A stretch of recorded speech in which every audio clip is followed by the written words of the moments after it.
لكل عشاق تراميسو وسبيشالي الاسبريسو والقهوة، يلا بينا أقول لكم على طريقة حلوة جدا جدا للتراميسو. أنا عاملاها كلها من أولها لآخرها في البيت، طعمها حلو جدا. يلا بينا أقول لكم على طريقتها.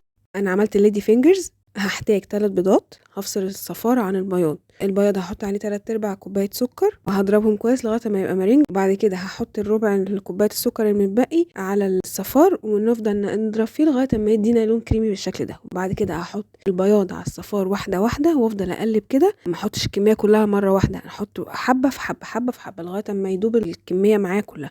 وبعد كده هنحتاج كوبايتين دقيق، نحط عليها الفانيلا ورشة الملح، هقلبهم كلهم مع بعض. وبعد كده هروح حاطة الدقيق واحدة واحدة برضو في الخليط بتاع البيض لغاية اما تدوب الدقيق كله. وبعد كده في صينية تيفال او اي صينية نون ستيك ما بيلزقش فيها حاجة، بدون زيت بدون حاجة، ونبدأ نرص الصوابع بتاعتنا، نحطها في بلبلة كده ونرصها. وبعد كده هنروح رش عليها من فوق سكر باودر. وبعد كده ادخلها الفرن سخن على درجة حرارة 180 لمدة 10 دقايق. اول بس ما تاخد لون من تحت نروح شايلينها.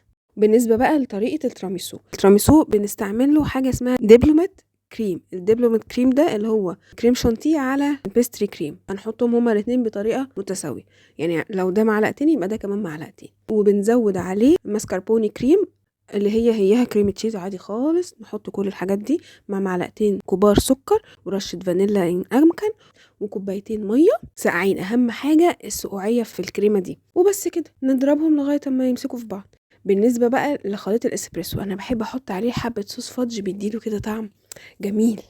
وبعد كده ابدا احط البسكوت بتاعي في الصوص الاسبريسو بالفادج بتاعي، او حطوا له كاكاو، او بتحبوا اسبريسو بس حطوا اسبريسو بس، اللي بتفضلوا اعملوه. وبعد كده رحت حاطه الكريمه بتاعتي ونقعد بقى نعملها كده نصها طبقات طبقات طبقات لغايه ما تخلص حجم الصينيه كله بالشكل ده.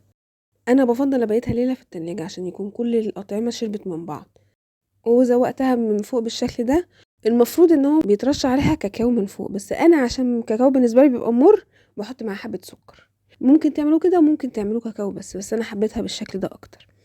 وبس كده ممكن تزوقوه باي شكل وباي طريقه من فوق، طعمها تحفه. وفي تريكات كده انا قلتلكوا عليها بتخلي طعم التيراميسو في حته تانية خالص.